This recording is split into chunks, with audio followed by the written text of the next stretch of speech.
আজকের ক্লাসে সবাইকে অনেক শুভেচ্ছা ও অভিনন্দন। আজকে আমরা এই মৌলিক পদার্থগুলোকে ভাঙব। পৃথিবীতে আবিষ্কৃত মৌলিক পদার্থের সংখ্যা 118টি। সবাইকে পাওয়া যায় নাই, যাদেরকে পাওয়া গেছে তাদেরকে আমরা ভাঙতে থাকবো। আমরা যদি ভ্যানাডিয়ামকে ভাঙতে থাকি এমনভাবে যে শক্তিশালী মাইক্রোস্কোপ দিয়েও দেখা যায় না, তখন ভ্যানাডিয়ামের যে ক্ষুদ্র কণিকাটি পাওয়া যাবে সেটিকেই আমরা বলবো ভ্যানাডিয়াম পরমাণু। অনুরূপভাবে বাকি মৌলিক পদার্থগুলোকে যদি আমরা ভাঙতে থাকি তাহলে পরে সবচেয়ে ক্ষুদ্রতম যে কণিকাটি পাওয়া যাবে সেটিকেই বলা হবে ওই মৌলিক পদার্থের পরমাণু। অর্থাৎ সোডিয়াম মৌলিক পদার্থকে যদি আমরা ভাঙি সোডিয়াম পরমাণু পাওয়া যাবে। ডায়মন্ডকে ভাঙতে থাকলে কার্বন পরমাণু পাওয়া যাবে, যেহেতু ডায়মন্ড কার্বনের একটি রূপভেদ। মার্কারিকে ভাঙলে মার্কারি পরমাণু পাওয়া যাবে। অর্থাৎ সকল মৌলিক পদার্থ পরমাণু দিয়ে গঠিত, আর পরমাণু হচ্ছে মৌলিক পদার্থের ক্ষুদ্রতম কণিকা। পরমাণু আধান নিরপেক্ষ। পরমাণুকে প্রতীকের সাহায্যে প্রদর্শন করা হয়, যেমন হাইড্রোজেন পরমাণুকে H দ্বারা প্রকাশ করা হয়, হিলিয়াম পরমাণুকে He দ্বারা, সোডিয়াম পরমাণুকে Na দ্বারা, অক্সিজেন পরমাণুকে O দ্বারা, নাইট্রোজেন পরমাণুকে এর দ্বারা। কিন্তু এক্ষেত্রে আমরা N2O2 ব্যবহার করব না, কারণ N2O2 হচ্ছে সংকেত যা অণুর জন্য ব্যবহার করা হয়। যেমন N2 হচ্ছে নাইট্রোজেনের একটি অণু যা দুটি পরমাণু দিয়ে গঠিত, কিন্তু 2N হচ্ছে নাইট্রোজেনের দুটি পরমাণু। উনি বিখ্যাত বিজ্ঞানী রাদারফোর্ড, যিনি নিউক্লিয়াস এবং প্রোটন আবিষ্কারের জন্য বিখ্যাত। উনি বলেন পরমাণু আধান নিরপেক্ষ, কারণ পরমাণুর নিউক্লিয়াসে যত সংখ্যক প্রোটন থাকে তার বাইরে ঠিক তত সংখ্যক ইলেকট্রন থাকে। প্রোটনগুলো ধনাত্মক চার্জযুক্ত এবং ইলেকট্রন ঋণাত্মক চার্জযুক্ত। এই ধনাত্মক চার্জ এবং ঋণাত্মক চার্জের পরিমাণ সমান এবং বিপরীত হওয়ায় পরমাণু বিদ্যুৎ নিরপেক্ষ। এখানে একটি হিলিয়াম পরমাণুকে দেখানো হচ্ছে, যার নিউক্লিয়াসে দুটি প্রোটন এবং দুটি নিউট্রন আছে এবং বাইরে দুটি ইলেকট্রন আছে। একটি কার্বন পরমাণু দেখানো হচ্ছে, যার নিউক্লিয়াসে 6টি প্রোটন এবং 6টি নিউট্রন আছে এবং বাইরে 6টি ইলেকট্রন আছে। পরমাণু যে সকল অতি সূক্ষ্ম কণিকা দ্বারা গঠিত তাদেরকে বলে মূল কণিকা। মূল কণিকা হচ্ছে 3টি: স্থায়ী, অস্থায়ী এবং কম্পোজিট। আমরা শুধু স্থায়ী মৌলিক কণিকা নিয়ে পড়ব। স্থায়ী মৌলিক কণিকাগুলো হচ্ছে ইলেকট্রন, প্রোটন এবং নিউট্রন। এই স্থায়ী মৌলিক কণিকাগুলোর আরও কতগুলো বৈশিষ্ট্য আছে, যেমন আদান, ভর এবং অবস্থান। প্রোটনকে P দ্বারা প্রকাশ করা হয়, ইলেকট্রনকে E দ্বারা এবং নিউট্রনকে N দ্বারা প্রকাশ করা হয়। প্রোটনের প্রকৃত আদান হচ্ছে 1.60 × 10⁻⁻19, যা ইলেকট্রনের আদানের সমান কিন্তু বিপরীত। অর্থাৎ প্রোটন হচ্ছে ধনাত্মক, ইলেকট্রন হচ্ছে ঋণাত্মক। ভরের ক্ষেত্রে প্রোটন এবং নিউট্রনের ভর অলমোস্ট সেম, তবে নিউট্রনের ভর প্রোটনের ভরের চেয়ে সামান্য বেশি। আর এই ভরগুলোকে আমি কেজিতে প্রকাশ করেছি, কারণ আমরা যখন অঙ্ক করব SI পদ্ধতিতে তখন একক হিসাবে কেজি ব্যবহার করতে হবে। আর প্রোটন ও নিউট্রন নিউক্লিয়াসে একসাথে অবস্থান করে। এখানে মূল কণিকাগুলোর আপেক্ষিক আদান, আপেক্ষিক ভর দেখানো হচ্ছে, যা আমরা হিসাব নিকাশের সময় ব্যবহার করে থাকি। পরমাণুর পরিচয়। পরমাণুর পরিচয় হচ্ছে তার পারমাণবিক সংখ্যা। কোনো মৌলের মৌলিক স্বাতন্ত্র্য হচ্ছে তার পারমাণবিক সংখ্যা। পারমাণবিক সংখ্যাকে Z দ্বারা প্রকাশ করা হয়। এখানে 11 হচ্ছে সোডিয়াম পরমাণুর পারমাণবিক সংখ্যা, আর 23 হচ্ছে তার ভর সংখ্যা। ভর সংখ্যাকে A দ্বারা প্রকাশ করা হয় এবং ভর সংখ্যা হচ্ছে প্রোটন সংখ্যা ও নিউট্রন সংখ্যার যোগফল। অর্থাৎ ভর সংখ্যা থেকে প্রোটন সংখ্যা বিয়োগ করলে নিউট্রন সংখ্যা পাওয়া যাবে। এই হিসাবটি এখানে দেখানো হচ্ছে। পারমাণবিক সংখ্যাকে আমরা প্রোটন সংখ্যাও বলি।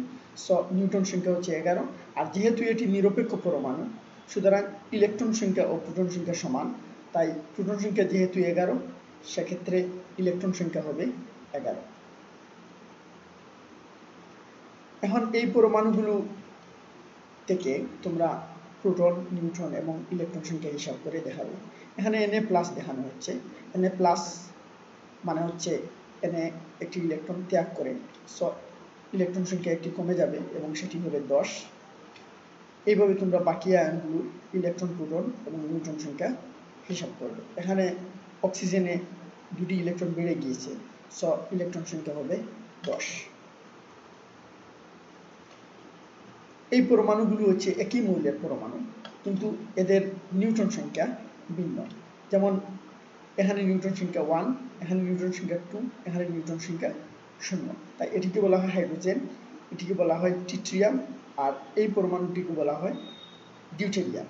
সো এদেরকে বলা হয় আইসোটোপ, যেহেতু এদের পারমাণবিক সংখ্যা একই কিন্তু নিউট্রন সংখ্যা বা ভর সংখ্যা ভিন্ন। তাই একই মৌলের পরমাণু যাদের পারমাণবিক সংখ্যা একই কিন্তু নিউট্রন সংখ্যা বা ভর সংখ্যা ভিন্ন হয় তাদেরকে আমরা আইসোটোপ বলি। এখানে কার্বনের আইসোটোপগুলো দেখানো হচ্ছে।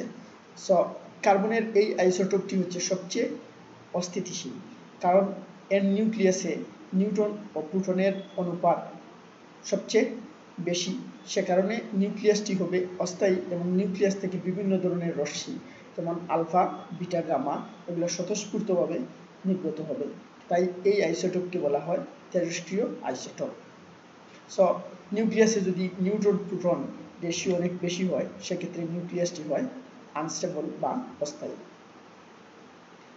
আইসোটোপের সাদৃশ্যগুলো হচ্ছে তার প্রোটন সংখ্যা সমান কিন্তু নিউট্রন সংখ্যা ভিন্ন, ইলেকট্রন সংখ্যা সমান, ভর সংখ্যা ভিন্ন। রাসায়নিক ধর্ম একই, কারণ আইসোটোপগুলোর রাসায়নিক ধর্ম এক হওয়ার কারণ হচ্ছে রাসায়নিক ধর্ম ইলেকট্রন সংখ্যার উপর নির্ভর করে।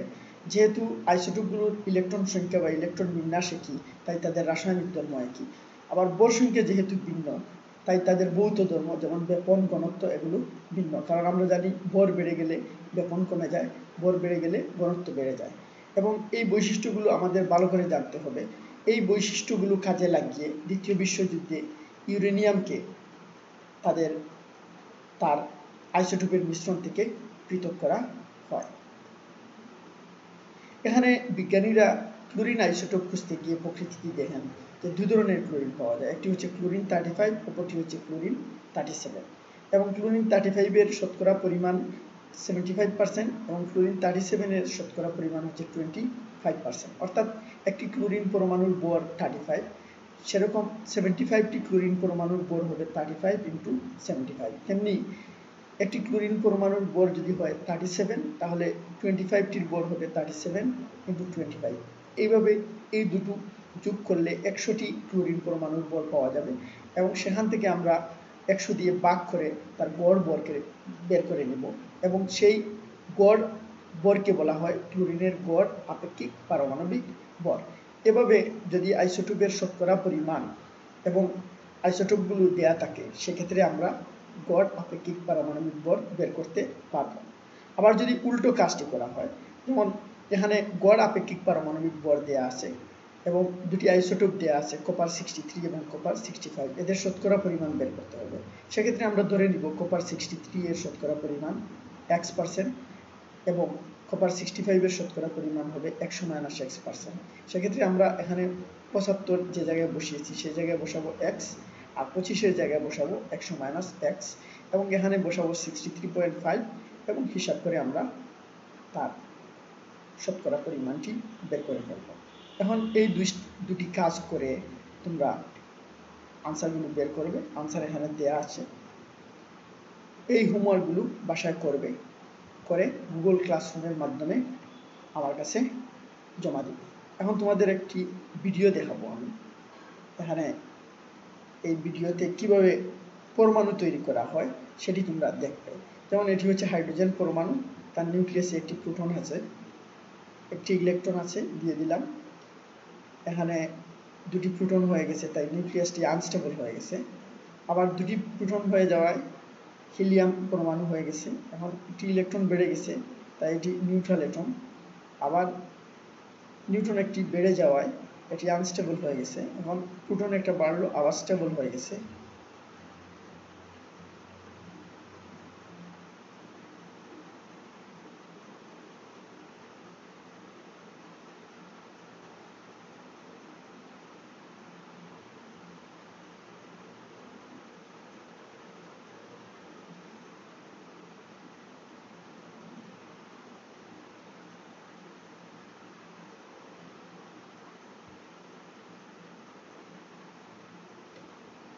সো এই ভিডিওটি দেখে তোমরা বোঝার চেষ্টা করবে কখন অ্যাটম নিউট্রাল হয়, কখন পজিটিভ হয়, কখন নেগেটিভ হয়, কখন নিউক্লিয়াস আনস্টেবল হয় সে বিষয়টি তোমরা ভালো করে এই ভিডিওটি থেকে বুঝতে পারবে। ওকে, সবাই ভালো থেকো।